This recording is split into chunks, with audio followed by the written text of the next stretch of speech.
कराची में लांडी पुलिस ने मुबैना मुकाबले के बाद 2 डाकुओं को जख्मी हालत में गिरफ्तार कर लिया है।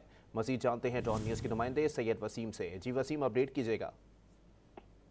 जी बिल्कुल, देखें 4 रोज के दौरान जिला कोरंगी में दूसरा मुकाबला है, जिसमें आज भी जो है वो 2 डाकू जो है वो जख्मी हालत में गिरफ्तार हुए हैं। गुज़िश्ता इतवार को एक मुकाबला सऊदाबाद थाने की हुदूद में हुआ था जिला कोरंगी के, जहां पर 4 डाकुओं को जो है वो अब्दी नींद सुला दिया गया था।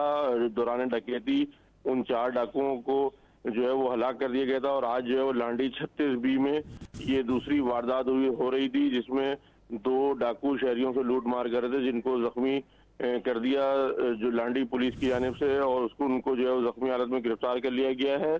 और असले उनके कब्जे से असलहा 2 पिस्टल जिसमें शामिल हैं छीने हुए मोबाइल और मोटरसाइकिल बरामद हुई है। ये कहना है SSP कोरंगी हसन सरदार का। जी।